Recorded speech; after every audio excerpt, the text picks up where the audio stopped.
Benjamin Franklin wasn't just a genius inventor or statesman. He was a man who believed food could shape a nation. At his Philadelphia table, every dish carried meaning. Cornmeal pancakes with honey showed his love for American crops. Roast turkey, which he once argued should be our national bird, reflected his wit and patriotism.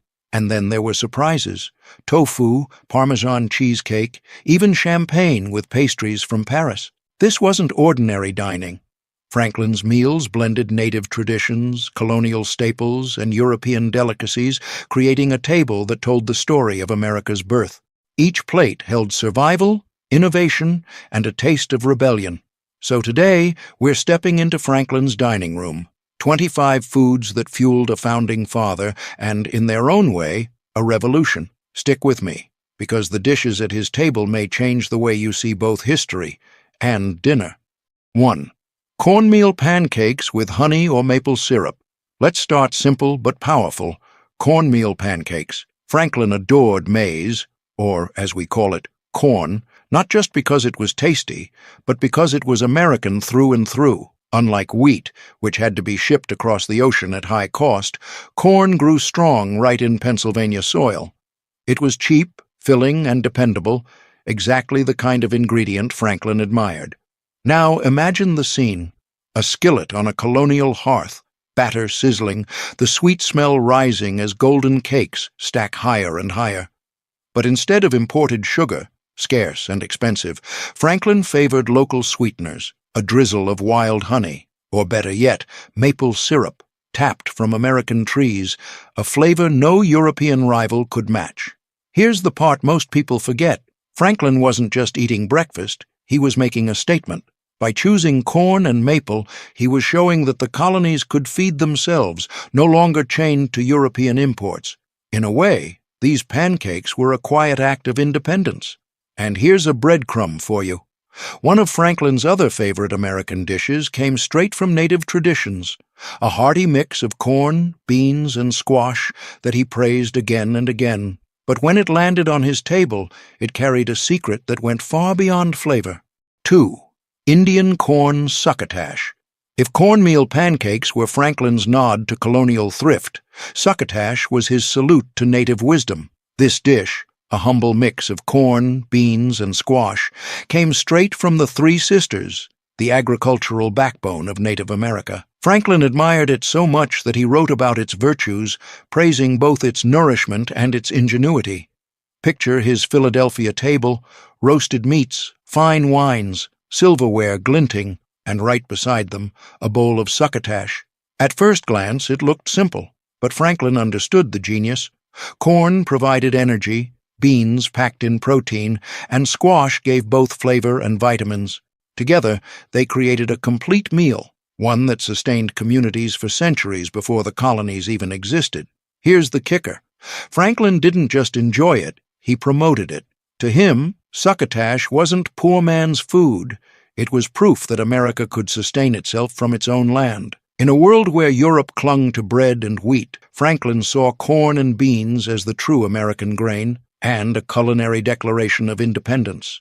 But there's a twist. While Franklin loved native flavors, he also had a sweet tooth. In fact, he often requested a certain tart little berry drizzled with maple syrup that reminded him of New England winters. And that simple dish, cranberries, carried more weight than just dessert. 3. Cranberries with maple syrup.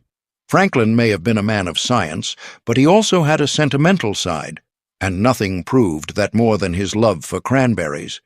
These tart red berries, native to New England, became a dish he mentioned in letters, often with a request to send them overseas. Imagine being in London or Paris and craving the sharp bite of cranberries sweetened with a drizzle of maple syrup, a taste of home he simply couldn't let go of. At his Philadelphia table, cranberries weren't just a seasonal side dish, they were a statement of identity. They reminded Franklin, and his guests, that America had flavors unlike anywhere else in the world. No French wine, no British pudding could match the wild, rustic tang of cranberries mixed with the sweetness of maple. It was a blend of tart and sweet, survival and comfort. But here's the twist: cranberries weren't only about nostalgia. Franklin saw them as practical medicine too, believing they helped ward off scurvy on long voyages. So, when he spooned up those ruby-red berries at dinner, it wasn't just pleasure, it was prevention. And speaking of drinks, Franklin had another colonial favorite that became an obsession. But this one didn't come from the fields or forests. It came steaming hot from a cup, imported from across the ocean, and carried with it a whole new kind of energy. 4. Drinking chocolate. Before coffee took over America, chocolate was the drink of choice, and Franklin was one of its greatest fans. He didn't just sip it. He imported cocoa beans himself and even sold drinking chocolate in his Philadelphia print shop. For Franklin, hot cocoa wasn't a guilty pleasure. It was fuel. Picture the scene. A cold evening in Philadelphia, papers scattered across his desk, Franklin hunched over letters and experiments. Beside him, not a tankard of ale, but a steaming mug of thick, spiced chocolate. It was warm, rich, and, unlike beer, it sharpened the mind instead of dulling it. Franklin admired that. In fact, he once promoted cocoa as a healthier alternative to traditional colonial drinks, a beverage that kept both body and brain awake. Here's where it gets interesting. Chocolate was expensive, an imported luxury. But Franklin saw value beyond indulgence. He recognized its power for soldiers, too. During the French and Indian War, he suggested cocoa be packed into military supplies, calling it a perfect ration for both strength and comfort. So, at Franklin's table, hot cocoa wasn't just dessert. It was innovation in a cup. But if cocoa gave him warmth, another dish gave him pride. A bird he loved so much, he declared it far superior to the bald eagle. And yes, it showed up roasted on his plate more than once. 5. Roast turkey. If there's one dish that captures Franklin's humor and pride in being American, it's roast turkey. He didn't just enjoy the flavor. He once famously argued that the turkey, not the bald eagle, should be America's national bird. Why? Because he thought the eagle was a lazy scavenger, while the turkey was a noble creature, a bird of courage, as he called it. At Franklin's Philadelphia table, a roast turkey wasn't just dinner, it was symbolism. Picture a golden bird pulled from the hearth, its skin crisp, juices flowing, surrounded by herbs and vegetables. Guests carving slices weren't just eating meat. They were sharing in Franklin's vision of an honest, hard-working America. Here's the part most people forget. Turkey was more than holiday fare back then. For Franklin, it was practical too, plentiful, native to the land, and capable of feeding large gatherings. A centerpiece for both family meals and political suppers, where ideas of revolution might have been whispered over gravy and stuffing. But there's a twist. For all his love of traditional meats, Franklin's curiosity pushed him toward foods most colonists had never even heard of. In fact, he wrote the very first American reference to a dish so foreign, so unusual, it wouldn't become common here for centuries. That food? Tofu. 6. Tofu. Now this is where Franklin really surprises us. In 1770, while living in London, he wrote a letter describing something most colonists had never even imagined. Cheese made from beans. He was talking about tofu, the first recorded mention of it in American history. Franklin had come across soybeans through his global network of friends and scientists. Intrigued by this strange curd from Asia, he asked for instructions on how to make it, even suggesting it could one day be valuable for America. Imagine that, decades before tofu ever reached mainstream kitchens, Franklin was already curious about its potential. Here's the kicker. Franklin wasn't just dabbling in food trends. He saw tofu as a solution. It was cheap, protein-rich, and made from plants, a practical alternative in a world where meat wasn't always available. For a man who believed diet shaped both body and society, tofu represented innovation on a plate. Now, picture the contrast. One evening, Franklin might enjoy roast turkey with Madeira wine. Another night, he might be jotting down notes about soybean cheese, thinking of how it could nourish a growing nation. That was Franklin, never content with the ordinary. And while tofu was rare, one fruit he loved was anything but. In fact, he valued it so much he had barrels of it shipped across the ocean, a crisp, sweet reminder of home, the apple. 7th, apple-based dish. Franklin's love for apples ran deep. so deep that he once arranged for barrels of them to be shipped across the Atlantic while he was abroad. To him, apples weren't just fruit, they were comfort, memory, and a link back to home. On his Philadelphia table, apples showed up in all sorts of ways, baked whole with butter and spice, tucked into pies with flaky crusts, or boiled down into puddings. Each preparation told a story of abundance in a land where orchards flourished. Unlike exotic fruits that had to be imported at high cost, apples were everywhere, hardy, versatile, and perfectly suited to colonial kitchens. Here's the hidden truth. Franklin admired apples not just for their taste, but for their staying power. They could be stored through winter, dried for voyages, or pressed into cider, a drink nearly every household made. In a world before refrigeration, that kind of dependability mattered, and Franklin, ever the philosopher, saw lessons in them. He wrote that eating wisely, choosing wholesome, local foods like apples, was a virtue, not just a diet. It reflected the self-reliance he believed America needed. But while apples were reliable, Franklin also championed another crop that was still controversial in Europe, a food some called suspicious, others miraculous. That humble root was the potato. 8. Potato dishes. Potatoes may feel ordinary to us now, but in Franklin's day they were still a curiosity, even a little suspicious. Many Europeans avoided them, fearing they caused disease. But Franklin, true to form, saw their potential long before most of his peers. During his time in France, Franklin actually promoted the potato as a crop that could help feed the poor and stabilize nations. He believed it was hearty, affordable, and far too useful to ignore. In a letter, he even praised a French scientist who hosted banquets featuring nothing but potatoes to prove their value. Franklin, of course, applauded the idea. On his Philadelphia table, potatoes likely showed up in simple, hearty ways, boiled with herbs, mashed with butter, or roasted alongside meats. They weren't extravagant, but they were filling, dependable, and practical. Exactly the kind of food Franklin admired. And for a man who balanced indulgence with moderation, potatoes fit perfectly into his philosophy of eating well without excess. But here's the twist. Franklin didn't just look at food as sustenance. He saw it as science. He wasn't just chewing on potatoes. He was chewing on the idea that crops like these could change the fate of nations. And speaking of experiments, Franklin wasn't only writing about vegetables. He also shared one of his favorite drink recipes, a punch so clever it became legendary among his friends and guests. 9. Milk punch. Now here's where Franklin's playful side shines through. Among his papers, you'll actually find a full recipe for something called milk punch. It sounds odd at first, mixing milk with liquor, but in Franklin's day it was considered both refined and practical. The recipe went like this. Take brandy or rum, blend it with milk, sugar, lemon, and spices, then strain it until smooth. What you got was a surprisingly clear, silky drink that could be bottled and stored for months without spoiling. Perfect for a man who loved entertaining guests, but didn't always want to be tied to the kitchen. Franklin liked it so much he printed it and shared it with friends overseas. In his mind, milk punch wasn't just tasty, it was science at work.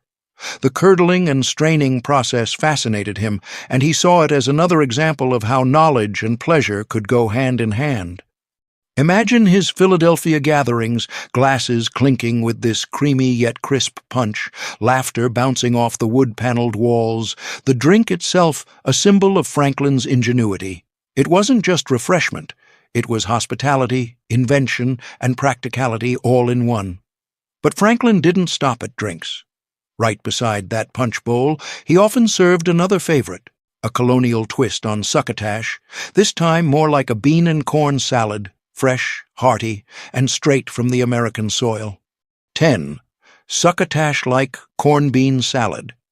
If Franklin loved one thing above all in food, it was practicality, and nothing embodied that more than succotash, or as he sometimes spelled it, succotash. This dish was simple, corn kernels, beans, and maybe a splash of butter or herbs. Yet, in its simplicity, it carried incredible meaning. On his Philadelphia table, a bowl of this corn bean salad wasn't just filler. It was a nod to native ingenuity, a reminder of the three sisters that sustained entire communities long before the colonies. Franklin admired the balance. The corn gave energy, the beans gave protein, and together they formed a complete, nourishing dish. Here's the twist. Franklin didn't just eat it, he recommended it. To him, succotash was proof that America didn't need to depend on European imports to thrive. It was healthy, local, and endlessly adaptable. And he believed meals like this helped shape a more independent, self-sufficient people, exactly what the colonies needed in the years leading to revolution. Now, imagine Franklin hosting fellow thinkers, philosophers, and politicians. Among the wine, roasted meats, and fine desserts, a simple dish of corn and beans quietly sat on the table, as much a political statement as it was dinner. But not every dish was humble. In fact, one of Franklin's favorite main courses was pure indulgence, rich, creamy, and a true taste of Pennsylvania kitchens, chicken fricassee. 11. Chicken fricassee. When Franklin entertained in Philadelphia, he didn't just serve plain roasts. He also enjoyed refined dishes like chicken fricassee, a recipe straight from European kitchens but adapted with colonial flair. Think of tender chicken pieces simmered in a creamy sauce with butter, herbs, and maybe a splash of wine. It was the kind of dish that showed Franklin's table balanced both elegance and comfort. Here's the scene. The clatter of pewter plates, a dish of steaming chicken fricassee placed before distinguished guests. Philosophers, politicians, even foreign diplomats. For Franklin, food was diplomacy. Serving something like this said, "We are as cultured as any European court." Yet, by using Pennsylvania-raised poultry and local herbs, the dish also carried that American practicality he loved. The twist? Fricassee was labor-intensive. Unlike a simple roast, it required careful cooking, slow stirring, and a touch of finesse. Having it on the table signaled wealth, skill, and hospitality. Franklin knew it impressed. But Franklin's meals weren't always refined. He also embraced rustic flavors that spoke to thrift and resourcefulness. In fact, one of his most beloved meats was pork, not delicately sauced, but roasted until the skin crackled. 12. Roast pork with crispy crackling. If chicken fricassee showed Franklin's refined side, roast pork with crispy crackling revealed his love of hearty, no-nonsense fare. In colonial Pennsylvania, pork was abundant and practical. Every part of the animal could be used, from hams, smoked for winter, to sausages and lard for cooking.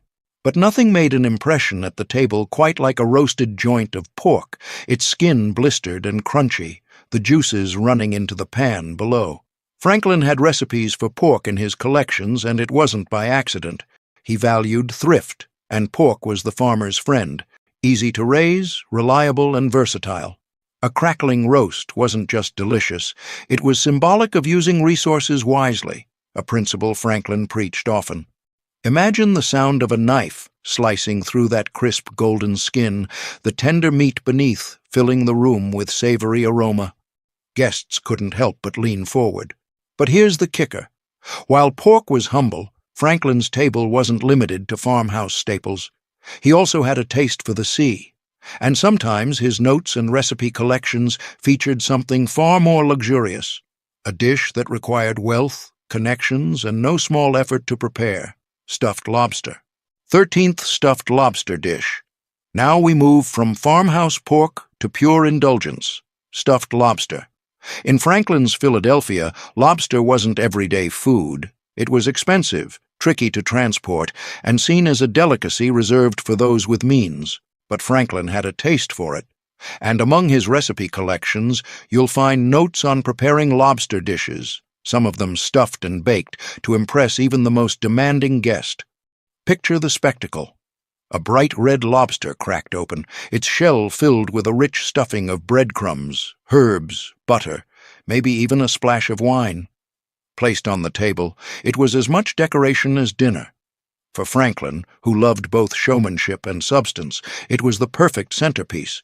Here's what makes it fascinating. Franklin spent years abroad, especially in France, where fine seafood was a mark of refinement.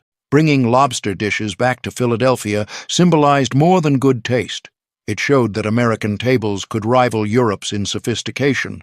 It was a culinary handshake between the old world and the new. But Franklin didn't just chase fancy flavors. His city had a dish all its own, one born not of luxury but of resilience, a soup that became a legend in Philadelphia and a symbol of endurance: pepper pot. 14. Pepper pot soup. If lobster was a show of wealth, pepper pot was the taste of Philadelphia itself. Known as the soup that won the Revolution, it became famous when Washington's starving troops were served it during the harsh winter at Valley Forge. But even before that, Franklin would have known pepper pot well. It was a staple of his city. This wasn't dainty fare. Pepper pot was bold, thick, and spicy, made with tripe, vegetables, and hot peppers that gave it its name. West Indian influences shaped the recipe, and Philadelphia cooks adapted it into something hearty enough to keep you warm through bitter winters.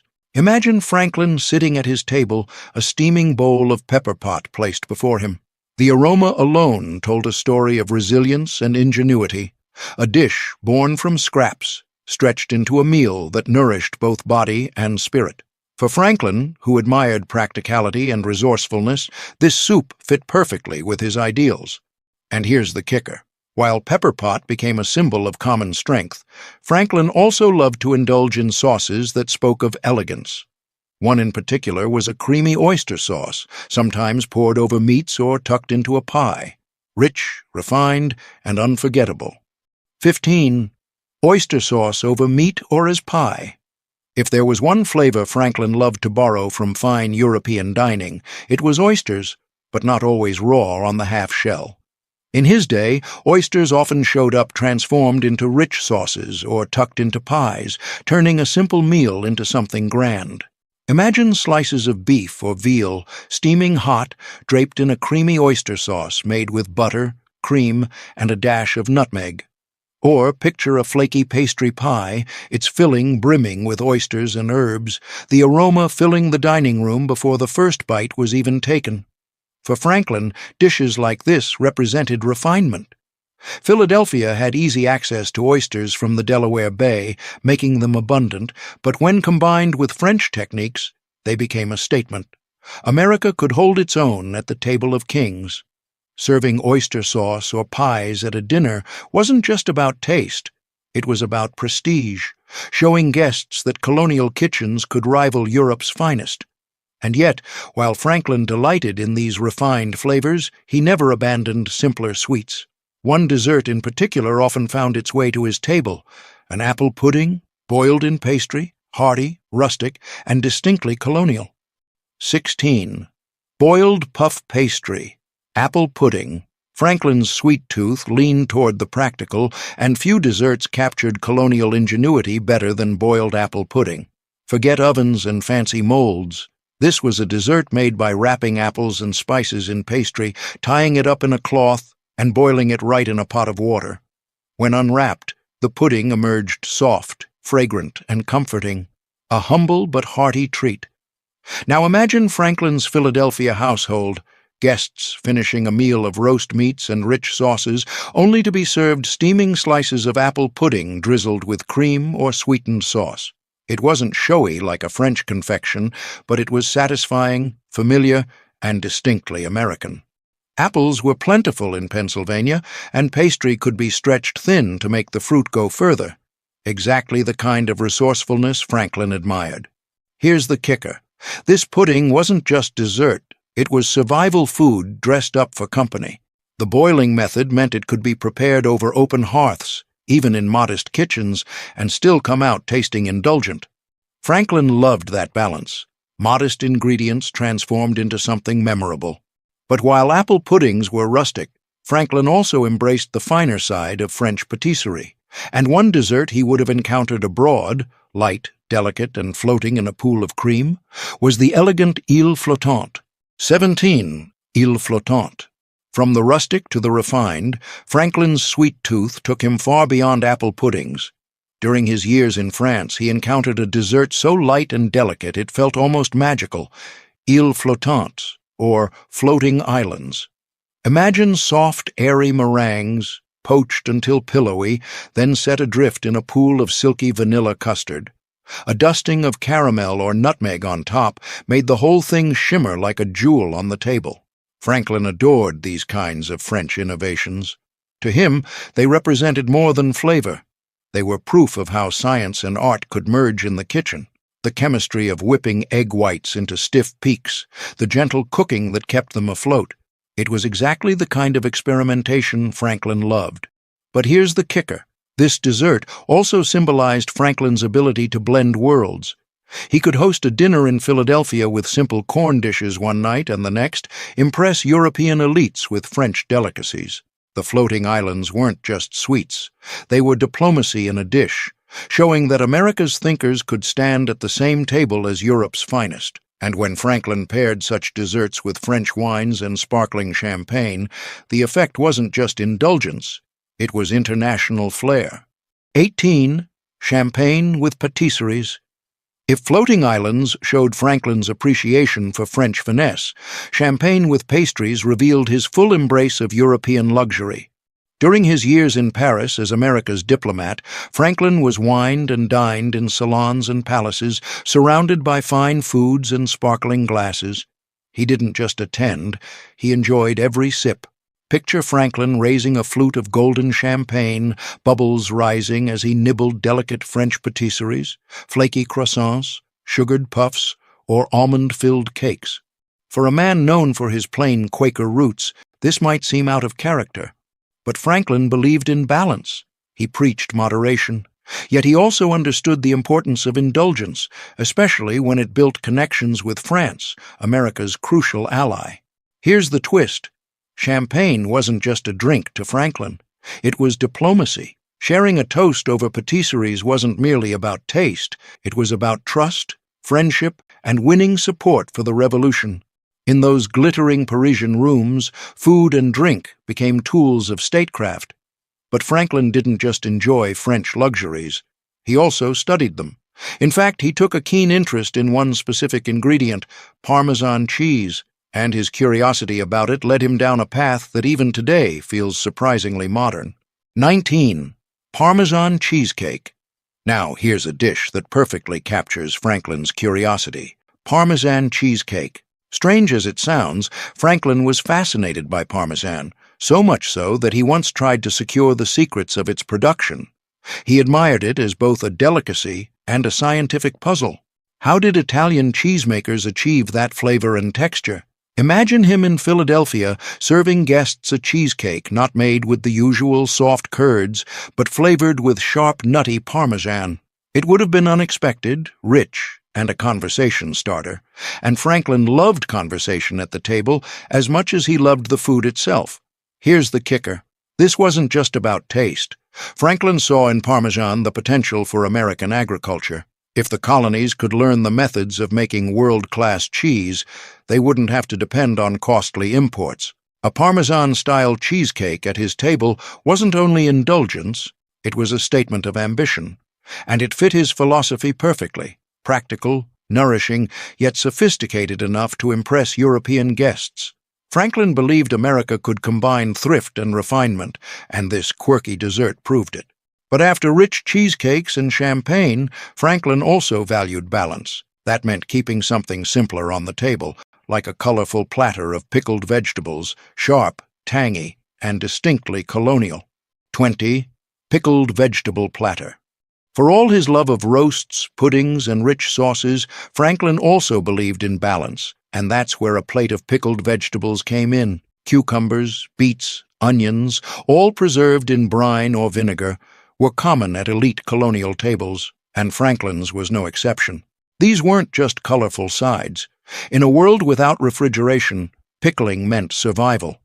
A platter of sharp, tangy pickles cut through the heaviness of meats and puddings, refreshed the palate, and carried vitamins through the winter months. Franklin, ever the practical philosopher, admired foods that were both tasty and useful, and pickling was exactly that, thrift and pleasure in one. Picture a spread in Franklin's Philadelphia dining room: roasted turkey, creamy oyster pie, sweet apple pudding. and a gleaming dish of crimson beets and green cucumber slices glistening in vinegar. Guests reached for them not only for flavor, but also for relief. That bite of sourness made the whole meal come alive. But here's the hidden truth. Dishes like this also reflected Franklin's values. He mocked gluttony, preached moderation, and appreciated foods that kept people healthy without extravagance. Pickled vegetables were the perfect symbol of that philosophy.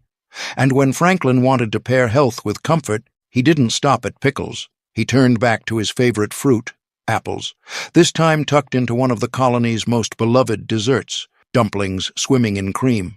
21. Apple dumplings with cream sauce. Few dishes captured colonial comfort better than apple dumplings. These weren't the delicate pastries you might picture today. In Franklin's Philadelphia, they were hearty. Whole apples wrapped in dough, boiled or baked until tender, then drenched in cream or sweet sauce. To Franklin, who adored apples in all forms, this was pure seasonal joy. Imagine a guest at his table cutting into a steaming dumpling, the crust giving way to soft, spiced apple inside, juices spilling out into the cream. It was rustic, filling, and deeply nostalgic, the kind of dessert that made even a founding father feel like a boy again. Apples were everywhere in Pennsylvania, so dumplings became a democratic dish, simple enough for a farm kitchen, yet satisfying enough for Franklin's refined gatherings. Here's the kicker. Apple dumplings were also practical. They used ingredients most families already had, flour, apples, milk, and turned them into something special without much waste. Franklin admired that thrift and often praised foods that stretched resources. At the same time, he delighted in sharing them with friends abroad, writing of apples and their many uses as proof of America's bounty. But Franklin's sweet tooth didn't stop at dumplings. He also enjoyed more refined, pastry-like creations that echoed Europe's sophistication, one of them being oyster patties wrapped in golden puff pastry. 22. Oyster patties in puff pastry. Now we're back to refinement, the kind of dish Franklin might have served when he wanted to impress European guests or Philadelphia's elite. Oyster patties were small, golden parcels of puff pastry, filled with creamy oyster stew and baked until flaky and delicate. They were bite-sized luxuries, rich with butter and the briny sweetness of fresh oysters from the Delaware Bay. Picture Franklin's dining table. Alongside hearty corn dishes and rustic dumplings sat these elegant little patties, shining with gloss from the oven. To his guests, they were proof that colonial kitchens could rival French ones in both taste and style. For Franklin, they represented his love of blending practicality with indulgence. Oysters were local and abundant, yet wrapped in pastry, they became a dish of sophistication. Here's the hidden truth. Franklin often used food to build bridges. Serving oyster patties wasn't only about flavor, it was a kind of culinary diplomacy. They made Americans look polished, worldly, and inventive at a time when Europe doubted the colony's refinement. But while these buttery pastries showed elegance, Franklin's table also featured heavier, old-world puddings that spoke of tradition and wealth. One of the richest of them all, a marrow pudding, spiced with nutmeg and sweetened to impress. 23. Marrow pudding with nutmeg. If oyster patties spoke of elegance, marrow pudding spoke of richness. This was no light dessert. It was dense, sweet, and made with bone marrow, eggs, sugar, and warm spices like nutmeg. In Franklin's Philadelphia, puddings like this were considered luxurious, a sign of wealth and status, since they required both refined sugar and plenty of eggs, two costly ingredients. Picture the scene. A dish brought to Franklin's table, golden and fragrant, cut into slices that glistened with buttery marrow. Guests tasted not just sweetness, but the indulgence of a kitchen willing to use every resource, even the marrow from bones, to craft something special. For Franklin, who admired thrift but also loved good food, marrow pudding balanced practicality with decadence. Nothing was wasted, yet nothing was ordinary either. Here's the twist. Nutmeg wasn't local. It was imported, expensive, and exotic. Having it on the table showed Franklin's connections to global trade and his appetite for the world's flavors. A spoonful of pudding with nutmeg wasn't just dessert, it was a bite of empire, a reminder that America's tables were tied to the farthest corners of the world. But Franklin didn't only enjoy unusual puddings, he also appreciated dishes that took overlooked cuts and turned them into refined meals, like beef tongue, glazed with mustard, served proudly as if it were the finest steak. 24. Beef tongue with mustard glaze. Here's a dish that might surprise modern eaters but was a mark of elegance in Franklin's day: beef tongue with mustard glaze. In the 18th century, tongue wasn't viewed as scraps or offcuts. It was considered refined, especially when dressed up with a sharp golden sauce.